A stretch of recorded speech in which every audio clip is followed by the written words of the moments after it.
Hello. How Hello. are you? Excellent. Well, Lovely to be with you, ladies. likewise, welcome, Ashley. So, Welcome, funny Ashley. story. So, I've been living on LinkedIn a lot. I've kind of shifted away from Facebook and I'm living in LinkedIn right now because I feel like LinkedIn is so much more productive and the things that they produce there are just so much, mind mind challenging, and I love it.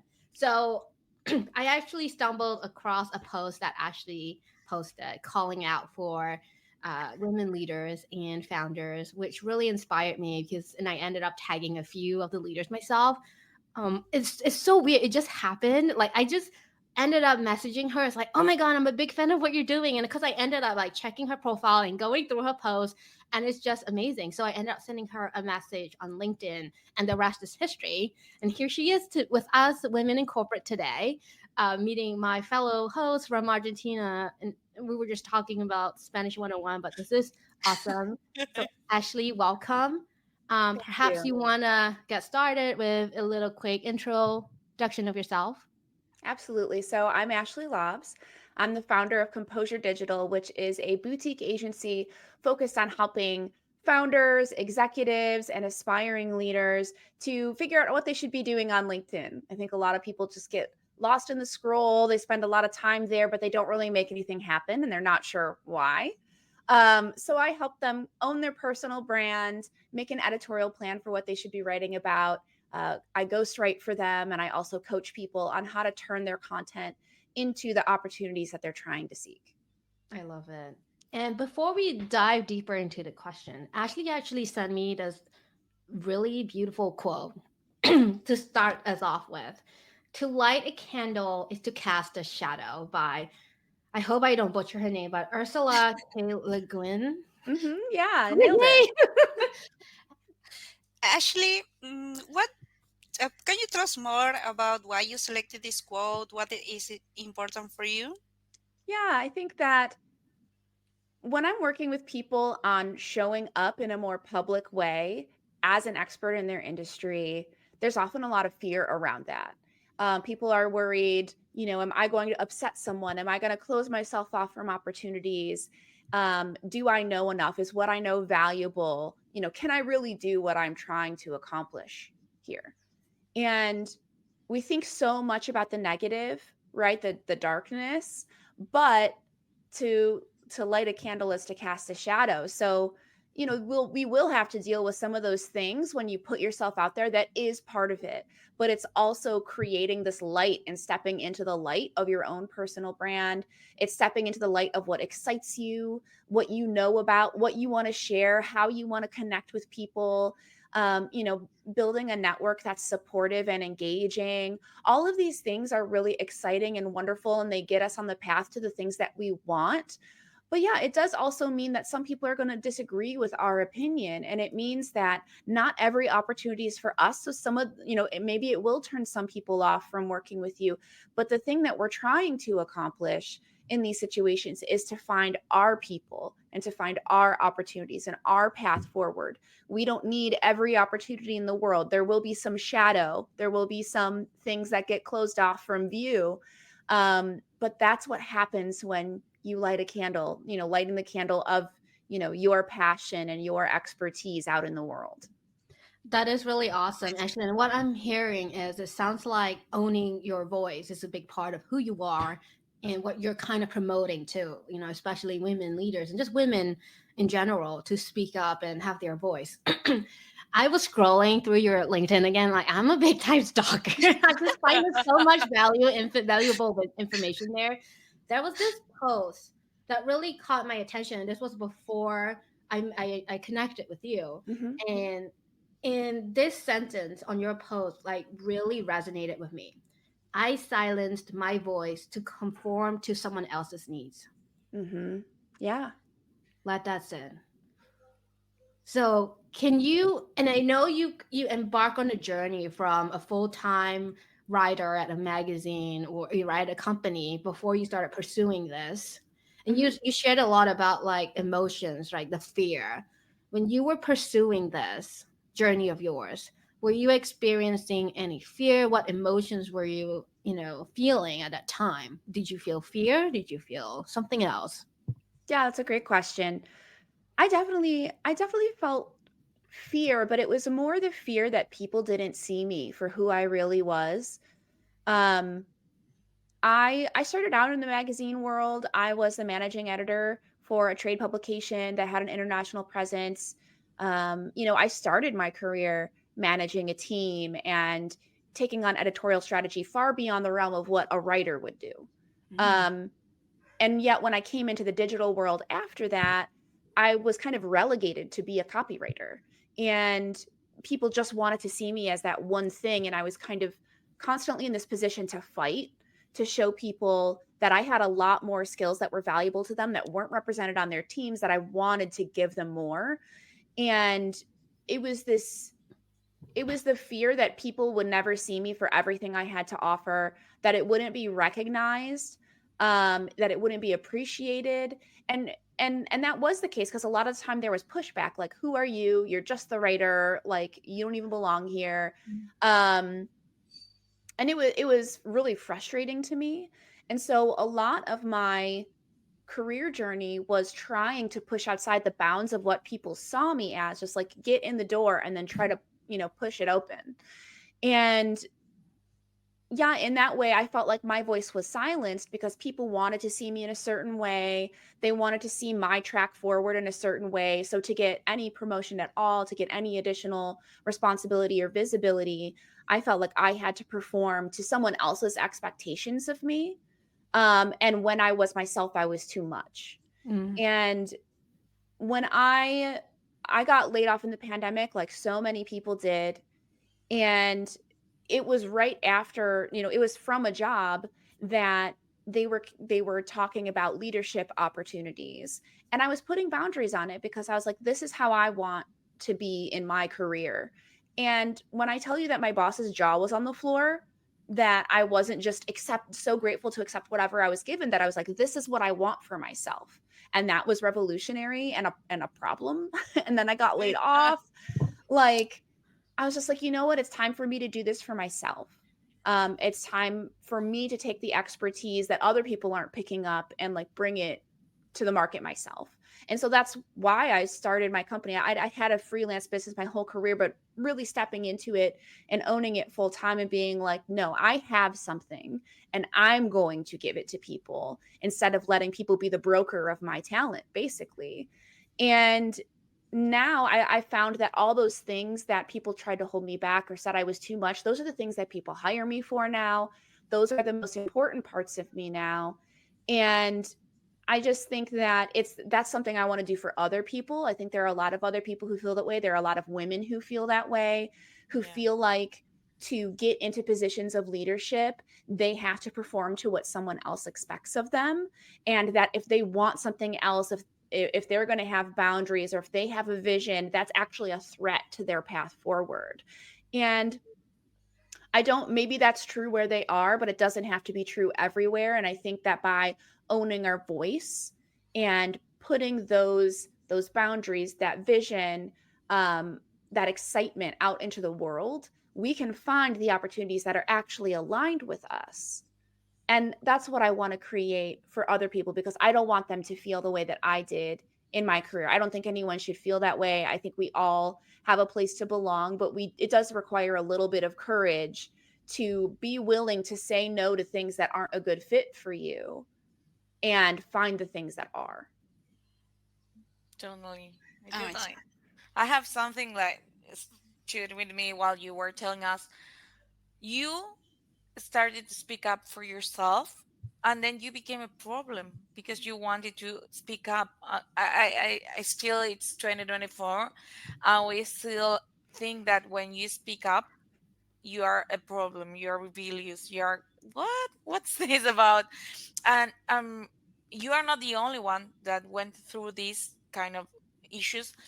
um Tell us more about the themes and trends you're observing right now are happening, because after we have an after and before and after the pandemics, and Mhm. now we have different topics, different issues we are facing every single day. Which are the most common ones you are observing from your point of view?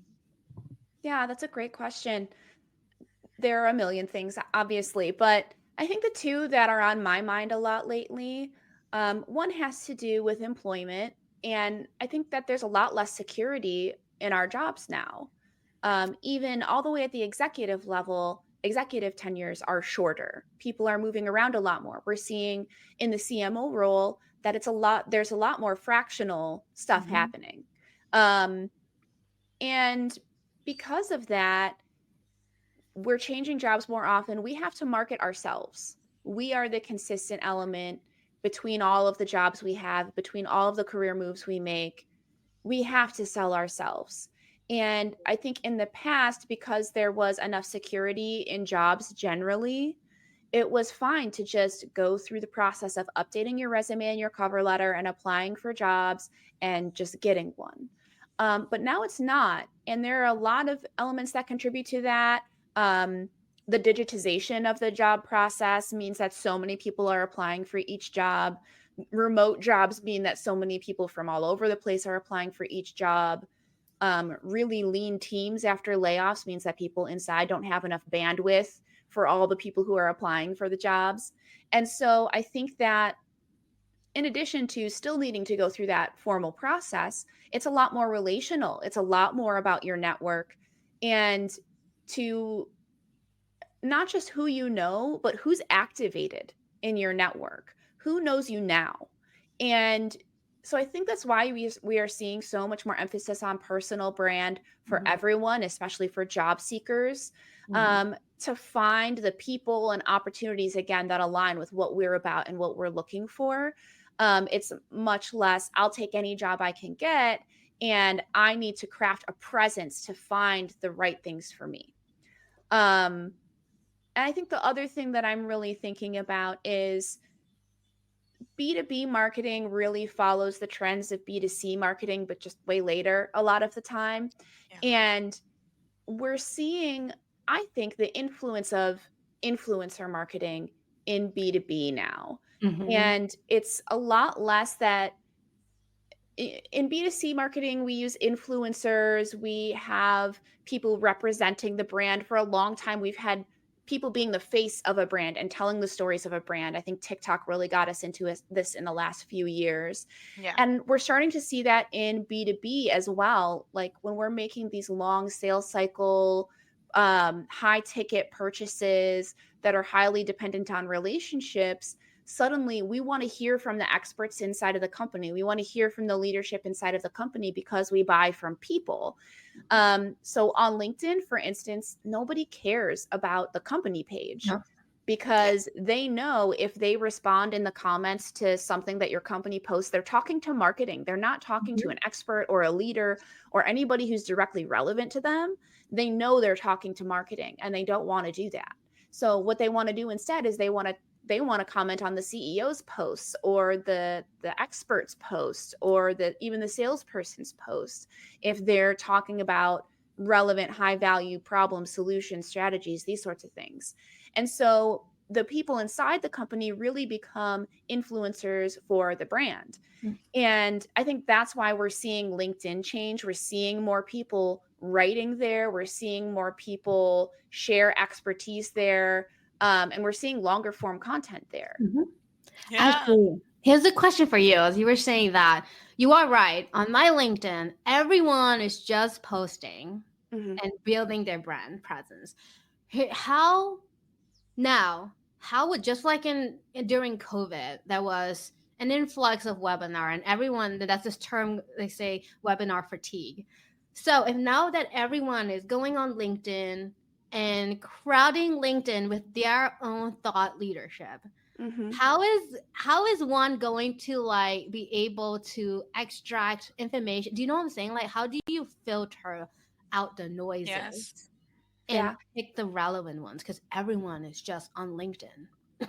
It's it's true. It feels like everyone's on LinkedIn, and at the same time, I haven't seen any updated statistics about this, and I bet you the number has increased. But as of a couple years ago, it was only like 1% of people posting on LinkedIn. So if Oh. you were posting at all, you were immediately in the top 1% of people. And I'm sure that number has grown because people are catching on, but I'm sure it's still a really small percentage that just feels bigger. Um, but that said, I think that breaking through the noise comes down to two things always. Um, First, I'll say I don't think that there's any such thing as a saturated market. It's Mm. never too popular, it's never too busy, it's never too full if you're good, right? Because you will cut through the noise if you're good. And I think cutting through the noise comes down to two things. One is emotion, it's connecting emotionally, and people are afraid to do that. There are wrong ways to do it, there are manipulative ways to do it, or kind of over the top melodramatic ways to do it. But if you can find a way to infuse emotion, passion, excitement, concern, all of these things genuinely into what you're talking about, if you are emotionally connected to what you're talking about, I think people can feel that and they respond to that. Mhm. Um, the other thing is empathy. I think you have to show up as a servant leader on LinkedIn. It is not about showing up and being like, I'm so great. Here's what I can do. Here's why you should care about it. Nobody cares. It's just like you're just turning your presence into an ad, right? Like Yeah. we don't need more. Yeah. We want help. We want connection. And so if people want help, you have to think about them. You have to center your audience. And so it's like, okay, this is what I'm good at. How do I use that to give other people what they need? How do I answer their questions? How do I, you know, address their fears and concerns? How do I pump up what they're excited about? Um, so yeah, I think it's one, connecting emotionally, and two, connecting with your audience that Mhm. really helps you cut through the noise. Yeah, and personally, like any post that provides value and like new key takeaway and insights from their own experiments or whatever. Like recently, the CEO of XYZ just posted like, "This is a key lesson that I learned from not closing this deal," and I was like, Mhm. "Oh my goodness, that is such a great," like because people keep bragging about like, "This is how we close this deal, like $3 million deal." I'm like, no, no, what lessons did you learn when Yeah. you failed to clear the deal? Close the deal. Yeah, totally. I take LinkedIn as Instagram. Today for me it's very important to go and I check the post and I check the stories that every single person or company are posting because for me they are very important and I always try to read what they post because you learn from their mistakes if they, like Em said, if they tell us about what they did not accomplish, because sometimes it's more valuable what they did accomplish, Mhm. and they teach you a Absolutely. lesson, and that's why I start reading that kind of posts, because for me it's like a lesson. I always go there and learn. Okay, this is very valuable, you sharing that you did not accomplish something and you learn from that. For me it's very important. Well, it also makes the platformer realistic too, because I think Yeah. there are a lot of people who think of LinkedIn as this unbearable place Mm. because people show up and they're just like, I'm proud to announce I have a new job. I'm proud to announce I got a promotion. I'm excited to announce that I'm at a conference this week. And like, happy for you, but also like that's about it. It's just I'm happy for you and now I'm going to move on. And it's this place where it becomes so focused on performing success and Mm. performing growth. And I think that everybody knows logically that success is not a straight line. And yet we are so afraid to show the dips and swirls and knots in our journey in that public sphere. And so I think that people who say, hey, I failed at something that was important to me. And this is what I learned from it that is now making me a success. Yeah. Right. And I think that speaks to so many people because the reason that a lot of people don't post their own stories is because they're afraid. They're afraid of Mhm. failure. Mhm. And to have someone who's in a position of leadership or even just two steps ahead of you on the journey saying, I did fail and I'm still here. It's not illegal for me to post on LinkedIn after failing. And not only that, I can tell you about it. I live to tell this tale, and everything can be okay after you experience that failure. It is not the ultimate failure. Right. I think is really reassuring. It sets a really good example for people that this is a place where they can be on their journey. They don't have to just be like projecting their success at Correct. the top. They can Yes. be dealing with all the messy stuff underneath the surface. Right, which is the foundation of this podcast, and that's why we connected right away. Actually, because we want to start promoting those voices. Like we don't Yes. get from A to B in like you said in a straight line, or it's not easy, right? We have to climb uphill battles. We are humans. We have to manage our emotions at work on top of everything else that's happening in our personal lives. It's okay, Yeah. it's okay to show that side of you because we're only humans.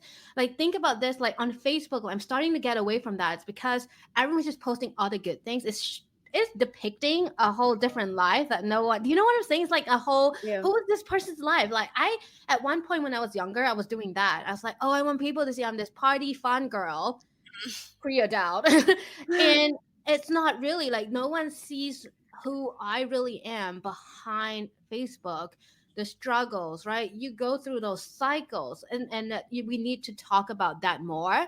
So women feel like we're not alone. Oh, someone else feels that way too. Like Yes. I'm not alone here. This is a platform for all voices to be heard and to like just raise it.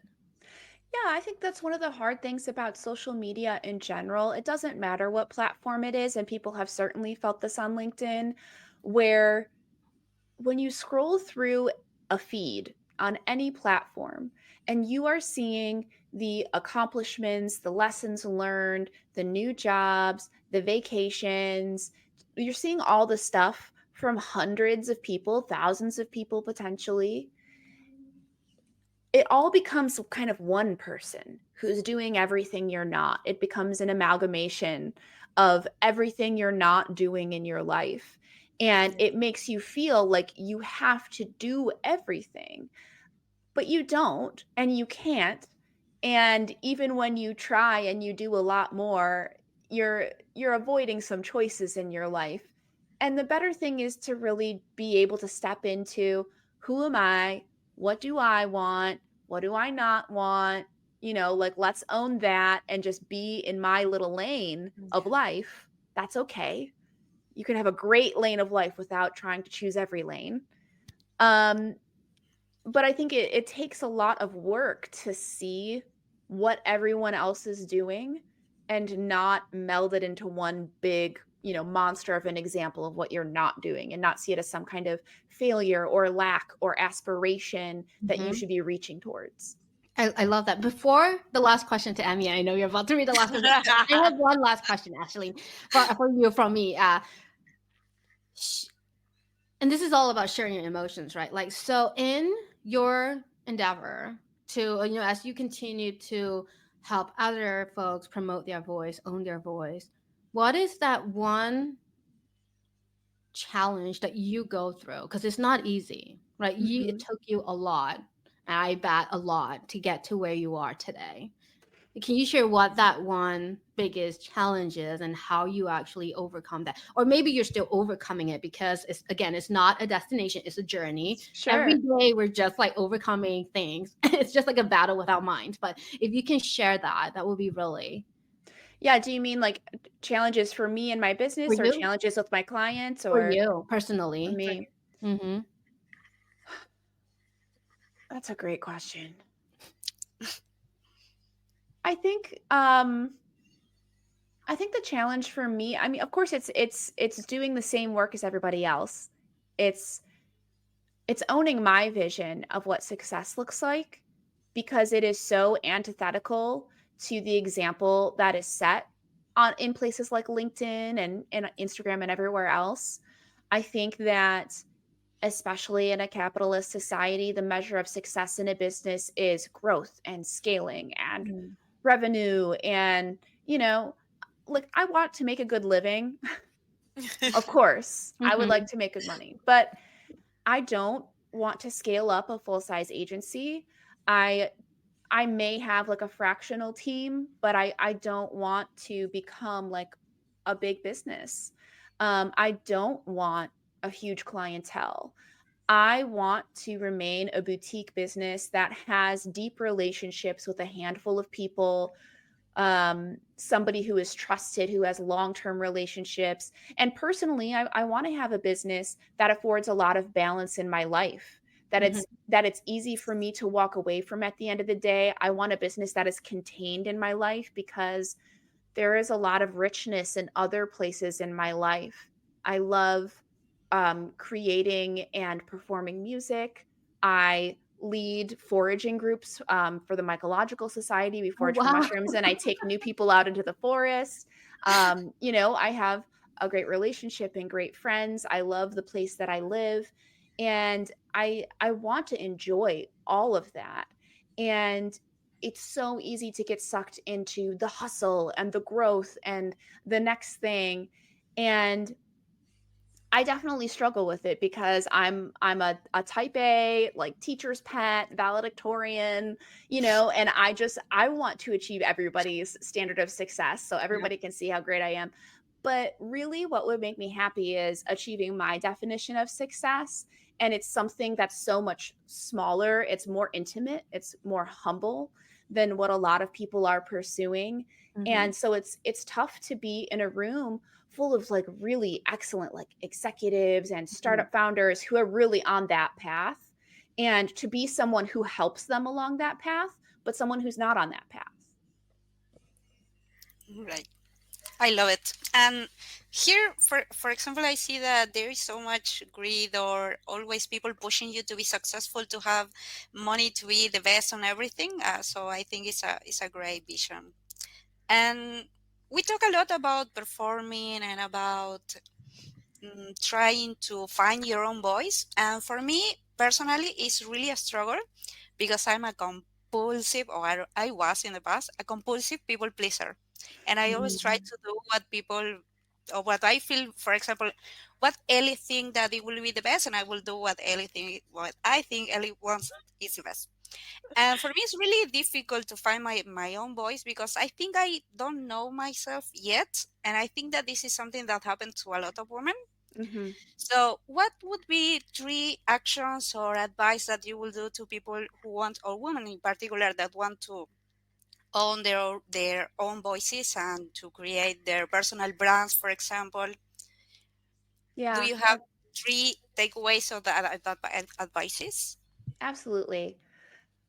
I think the first thing is to acknowledge where you're people pleasing, right? Where am I putting my boss's needs, my board's needs, my investors' needs, anyone else's needs in front of my own? Where am I doing that? And do I want to do that? Right? Because it's okay to do what other people expect of you. That's the job. That's the job sometimes. It's okay to do that, but we need to see where we're doing it. We can't make it invisible to us that every time somebody asks something of us, we do it because that's what makes us successful. So we need to be aware of it and make more conscious choices about it. And I think the second thing is relating to that, acknowledge what's your problem and what's not.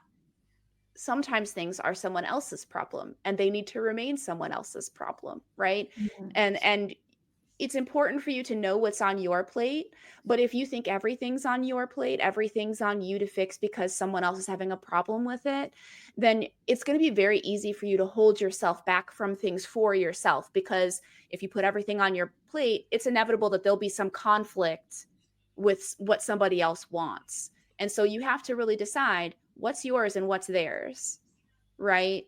Because the third thing is thinking about what excites you and what you want for yourself. And just reflecting on that, I think it's important to just be in touch with that. Um, Something that I think is really wonderful that I'm coming back to myself is a book called The Artist's Way. And a practice that's recommended in there is morning pages. So first thing in the morning, writing 3 pages, just like a brain dump of everything that you're thinking about. And it's really to make space in your day. So you're not just constantly Mhm. worrying about these things Mhm. throughout the day, but, taking some of that time to reflect on, what do I want my life to look like? What do I want my career to look like? What kinds of problems do I want to be focused on solving? How do I want to help people? What do I know that I want to give to the world? Um, and I think that when you're in touch with these things, it's a lot easier to say, yeah, I deserve to show up for these ideas that I want. But it's hard to do that if you feel like what you want is to please everybody else Mhm. and to solve everybody else's problems. Mhm. Um, so yeah, I think the three steps are really kind of coming out of that, seeing where you're people pleasing, deciding which parts are helpful and which ones aren't, and recognizing and sitting with the things that you're excited about for your own life. This is so interesting because of all the podcasts that we've spoken to like other guests, one common theme that we're seeing is know thyself. Yeah. It really is. Like if you don't know what you want in life, it is I mean it's to simply put, you are your biggest enemy. You need all to the know time. yourself, right? You need to know your goals. You have to always set your own goal in mind first before you can go and do it. And I think that ties back to everything you said, Ashley. Like, even if you want to build brand presence, you need to be authentic. And in order to be authentic and empathy, and have that empathy, you need to like be genuine and be yourself. Well, and this is the thing that is very difficult for people to remember sometimes is we live in a world of algorithms online, Mm, and algorithms reward sameness. They reward copycats. They reward people following trends, my right? God. So, if you don't have a sense of who you are and what you want and how you want to share with the world, the internet is happy to tell you what that should look like. Mm-hmm. And a lot of people confuse that for success. And you may get more followers and views for it, but that doesn't mean it's success. It doesn't mean it's the right people. It doesn't mean it's the right kind of attention. It Yep. doesn't mean it's going to lead you where you want to go. Yep. And so that's why I tell people when you're on this journey of becoming more of a public figure on social media or elsewhere, you have to own your vision of what that looks like, or else you're just going to fall into the noise of what everyone else is doing. When you follow the trends, when you do what the algorithm wants instead of what your community wants or what you want, you are immediately stepping outside of your authenticity to like perform what the internet thinks success looks like. And it's a trap. Mm-hmm. It really is because you lose sight of your goals. For example, like if we think like I'm like so jealous of people with 100,000 followers or even like thousands of followers, but you Yeah, will lose sight of your goal if your goal now is about like getting 100K followers because exactly. Because who are those people? How correct, relevant are they to you? How correct, realistic is it that you're going to get client work from all correct. 150,000 of them? And realistically, a conversation that I have with my clients a lot is how many clients would it take to change your business? It's usually a pretty small number. Mm-hmm. It's usually like less than a dozen. So, like, okay, do you need 10,000 followers or do you need the 12 right followers? Mm-hmm. Mm-hmm. That which one of those is actually a success, right? Like, do you need 10,000 people looking at your post, or do you need 12 people in your DMs wanting to get coffee with you? Which one of those is success? Because they're not the same thing. So no, I am somebody who coaches people on LinkedIn, but I only have a couple thousand followers. And I think that's okay because from those couple thousand followers, I get a full workload of business and I get referrals. I get all the things that I need from that. And of course, I hope to grow that over time, but I'm not sacrificing my vision of Yes. what I have to offer people in order to get that. It's not eyeballs at any cost. Mm-hmm. Yeah, I love it. And also because there is something so important. You are not compromising your vision. When you do not compromise your vision, it means you are staying faithful to you. And I think that's the most important part. And let me tell everyone here that we are going to post the LinkedIn Foundation's checklist of Ashley's. So you can follow her and also you have an idea which are these foundations that are going to help you in the future and also to speak up for yourself or find your own voice, which are quite important for us, for all of us, and also to share with you, with our audience, uh, because I think this is a very important topic. And I think we should meet again, Ashley, because I think we still have so much more things to speak. and learn from you, what you have been learning from your customers, from yourself. And also because every time we speak with a guest, I find out more things about myself that I have never discovered before. Mm-hmm. Hmm. And it is helping me go through a new uh, phase in my stage in my life. And it's Mhm. quite important. And every time I speak with one of our guests, I say, wow, this is so important. And I want to learn more from all of you. And actually, this is such an important topic. And I think for our audience also, it's very important because we are all discovering and rediscovering ourselves all the time. Yeah, Mm-hmm. it's a time when our culture is moving towards authenticity. We Mm-hmm. want to bring our whole selves to work. We want to bring our whole selves to relationships. We're getting out of the silos of kind of more traditional gender roles and more traditional work roles and relationship roles. And that's a scary thing to do, and I think it it forces a lot of us to look within a little bit more and get in touch with those pieces that we've kind of separated out into different parts of our lives and bring them together and figure out what it means to be our whole selves and to see our life as one thing instead of all these different places that we go. um and I think that when we're in that process, it's really helpful to have community with people who are doing it too, with people who are struggling, with people who are excited, and to just be in that full spectrum of experience and know that you're not alone. Yeah, that's so important. And that's another phrase that's very important for all of us, not only for the community, but for you, for me, for Amy, Emily, for everyone. It, Yeah, it- you have a community, you have someone there for you, someone is going to back you up. And if you don't have anyone, please let us know because that's the idea, that you find somebody here that's going to help you and hear you and maybe give you advice, maybe personal advice, maybe professional advice. We don't know, but I think that's very important for everyone to know. I agree. Yeah. So, Well, we are going to wrap up here, mm-hmm. but I want to say we are going to post in Instagram, TikTok, and LinkedIn all your foundations checklist, Ashley, because they are very important for all of us.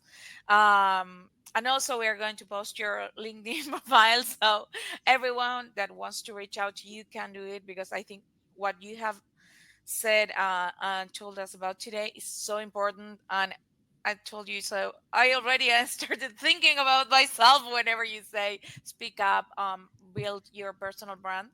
For me, it's very important, and that's why I think this is so much worth Mm-hmm. following.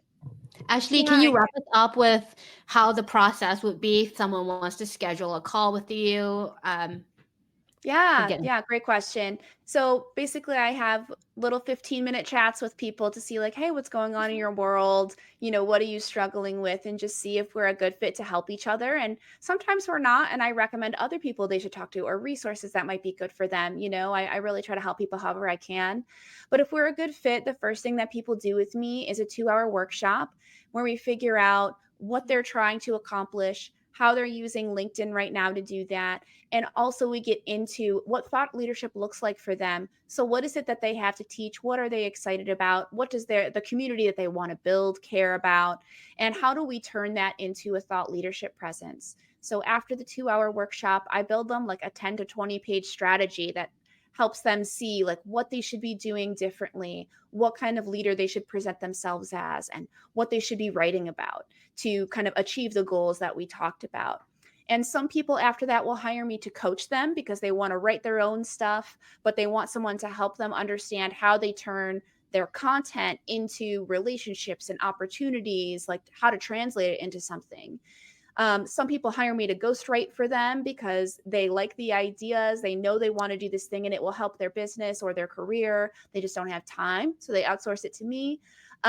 Or sometimes we just, I don't know, figure out something else that they need help with and go from there. Um, but there are a lot of people, especially like people who are looking for jobs, startup founders who don't have a lot of budget. And we just do the workshop together so that they can stop throwing spaghetti at the wall and have a real direction forward. They don't have to overthink it. They get prompts for writing, whether that's LinkedIn posts or articles or whatever they want to do, that are really aligned with who they are, their purpose, their goals, so that they can just keep moving forward. Thank you, Ashley. All Yeah, right, this is the end of our show. Thank you again for joining us, Ashley. it was such Thank a you, pleasure. Ashley. Thank you so Thank much. you. Thank you very much, Ashley. Pleasure.